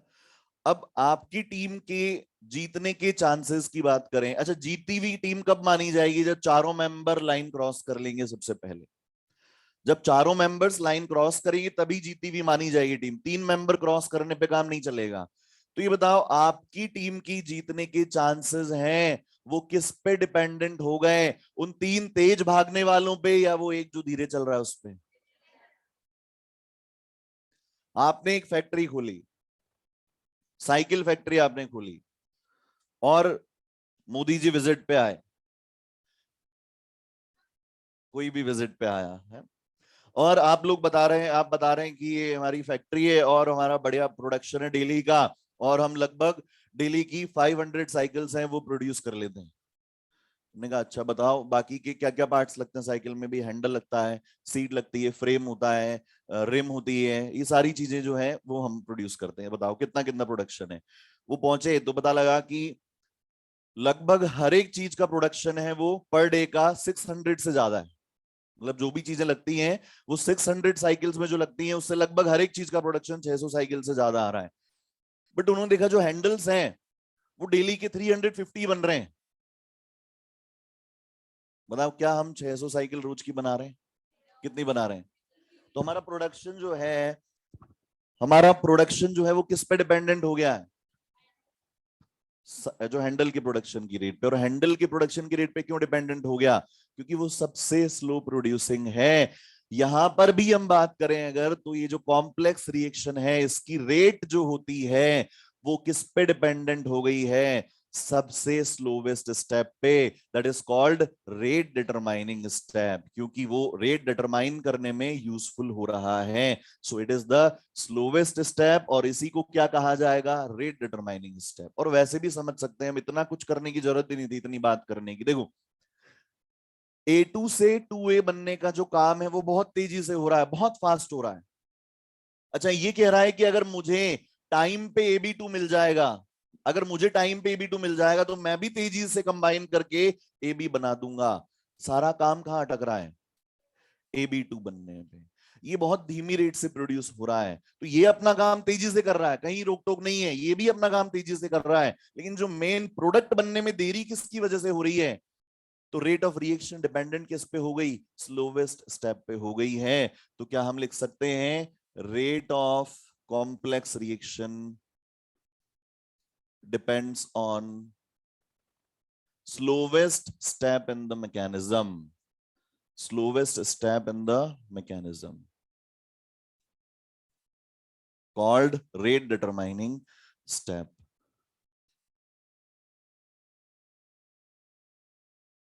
और इसको बोलते हैं हम RDS, ठीक है। और rate law expression is written from RDS। Rate law expression कहां से लिखा जाएगा, RDS से ही लिखा जाएगा, रेट डिटरमाइनिंग स्टेप से ही लिखा जाएगा, स्लोवेस्ट स्टेप से ही लिखा जाएगा। तो बताओ ये स्लोवेस्ट स्टेप है, इससे रेट लॉ क्या लिखूं फटाफट से बताओ, R is equal to k A raise to power 1 and B raise to power B2 raise to power 1। अच्छा यहां एक चीज मेंशन करना हम लोग भूल गए, all steps of mechanism of complex reaction are elementary. ये सारे स्टेप्स क्या हैं, एलिमेंट्री हैं। एक एक बार में हो रहा है भाई। जब हमें कॉम्प्लेक्स रिएक्शन ही दी गई है और उसका मैकेनिज्म हम पढ़ रहे हैं तो फिर एक एक करके समझेंगे ना। तो हमें यहां से एक एक करके बताया गया है कि पहले एक बार में A2 से 2A बना, फिर एक A B2 से कंबाइन किया, फिर AB2 फिर A से कंबाइन किया। तो ये सारे काम किस में हो रहे हैं? सिंगल स्टेप में हो रहे हैं। क्लियर है बात? तो all the steps of the mechanism of complex reaction are elementary. इसीलिए हमने यहां पर डायरेक्टली पावर में क्या लगाया? A में 1, क्योंकि हम एलिमेंट्री रिएक्शन में स्टोइकियोमेट्रिक कोएफिशिएंट को पावर में लिख सकते हैं। और B2 की पावर क्या कर दी हमने? 1। लेकिन rate law expression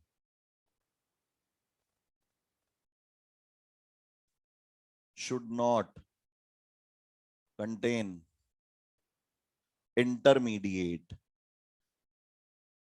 rate law expression में इंटरमीडिएट नहीं आना चाहिए। अब अगर आपने जब यहां रेट लॉ एक्सप्रेशन लिखा और अगर इसमें इंटरमीडिएट नहीं आया होता तो हमारा काम यहीं खत्म था। हम रेट लॉ एक्सप्रेशन लिख चुके थे और यहीं से हम ऑर्डर ऑफ रिएक्शन डिटरमाइन कर लेते। लेकिन गड़बड़ हो गई क्या? आ रहा है क्या इंटरमीडिएट? कौन है intermediate? A. But here rate law expression contains intermediate. अगर इसमें इंटरमीडिएट नहीं आता तो यही रेट लॉ एक्सप्रेशन होता और यहां से जो ऑर्डर हम डिटरमाइन करते वही ऑर्डर ऑफ रिएक्शन हो जाता। लेकिन यहां पर इंटरमीडिएट है। तो अब इसको कैसे यूज में लेना है वो भी आगे देखेंगे। लिख लो सब सारे पूरे एक बार, आगे बढ़ते हैं फिर।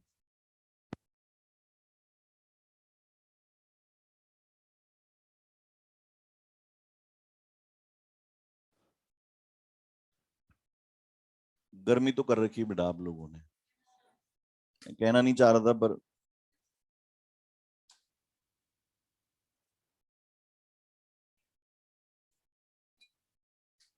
इनको बंद करवाने से काम नहीं चलेगा बेटा। टेम्परेचर हाई करवा लो थोड़ा सा इनका। सांस कैसे ले रहे हो तुम लोग? खिड़कियां बंद हैं, AC चारों बंद किए हुए हैं आप लोगों ने।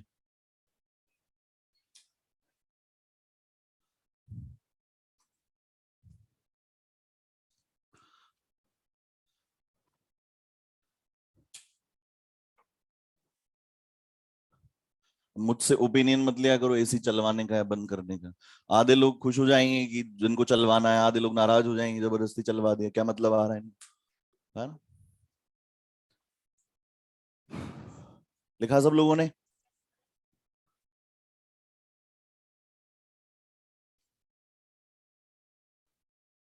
क्या क्या हुआ?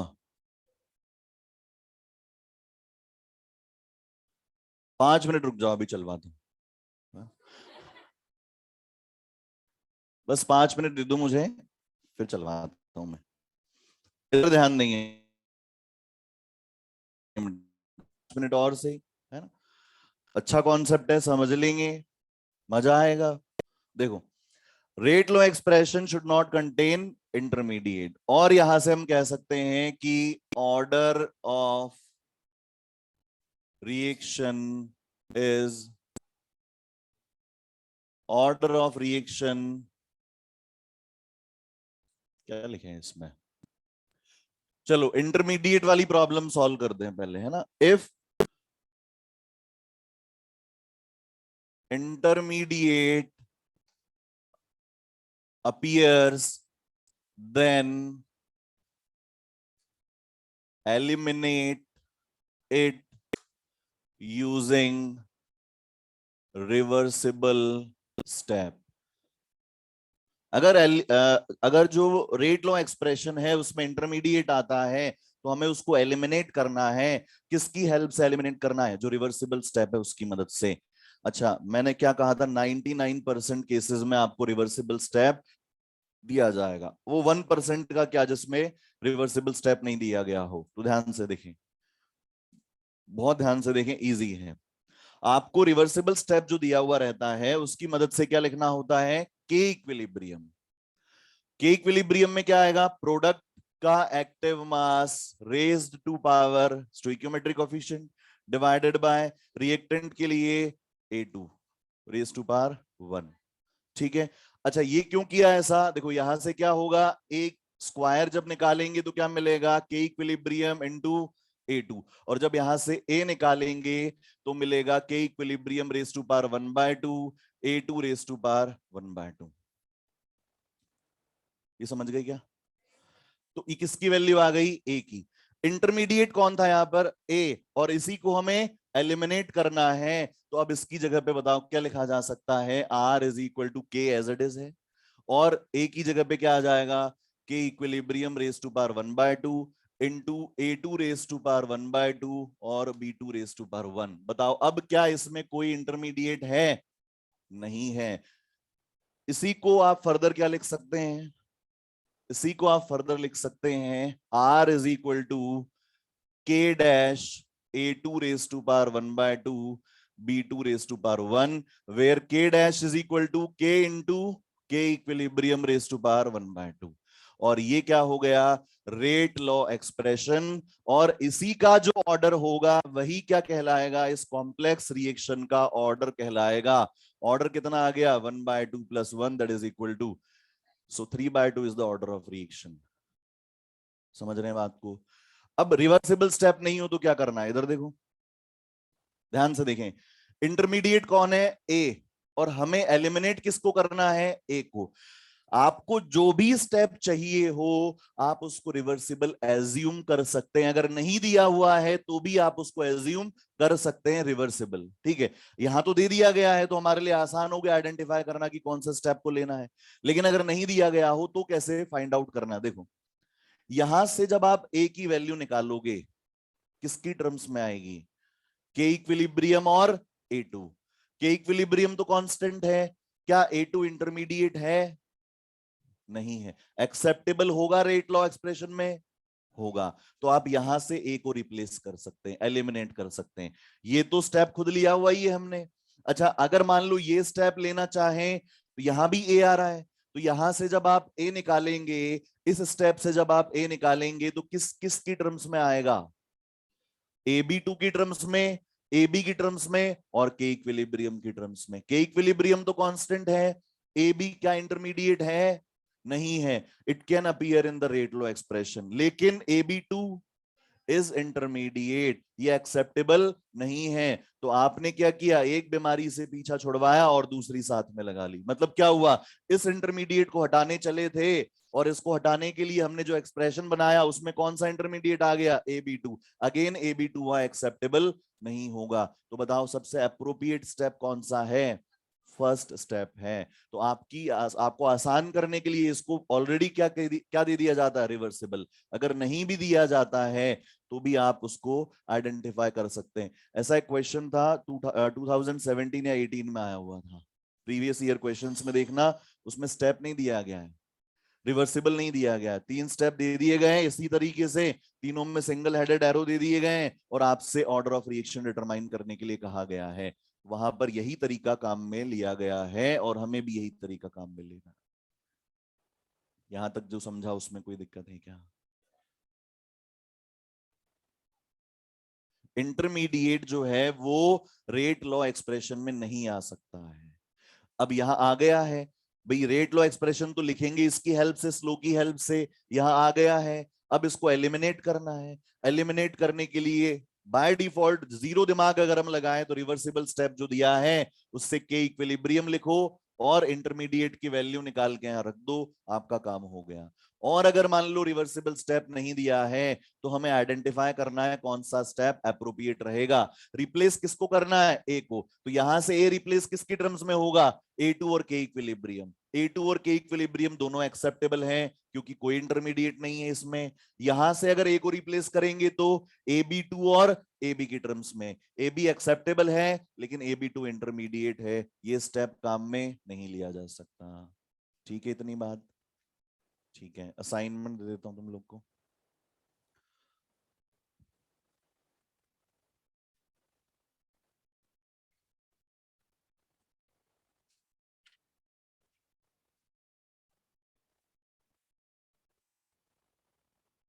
हाँ एक्सरसाइज 1 में कहां तक कर लेंगे, क्वेश्चन नंबर 39 तक तो नहीं करें बेटा अभी, आपको इसमें कोशिश कर लेंगे 39 तक करने की, 30 तक तो हो ही जाने चाहिए सारे, है ना। एक्सरसाइज 2 में क्वेश्चन नंबर 1 दे दिया था, 2 भी करके लाना है आपको। कर लिया, बहुत बढ़िया। और क्वेश्चन नंबर 5 कर लिया। क्वेश्चन नंबर 7 है ना, जिनने कर लिया अच्छी बात है, बाकी के लोग नंबर लिखते रहे। क्वेश्चन नंबर 14, क्वेश्चन नंबर 12 हो गया, और क्वेश्चन नंबर 24 और 29 दे दिया था लास्ट क्लास में। क्वेश्चन नंबर 27 नहीं, 27 रहने देना। और एक्सरसाइज 3 में क्वेश्चन नंबर 1 2 3 4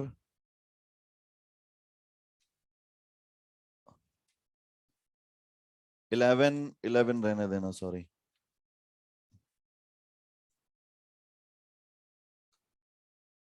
22 है ना, 22 दे दिया था, और नहीं दिया था तो अभी करके लाएंगे। बस इतने से क्वेश्चंस हैं। ठीक है बेटा, ये करके लाएं। और जो ऑनलाइन वाले स्टूडेंट्स है बेटा, इनको सॉफ्ट कॉपी में मिल जाएगा मटेरियल, ठीक है ना। Thank you. बाकी बात अगली क्लास में करेंगे, ठीक है।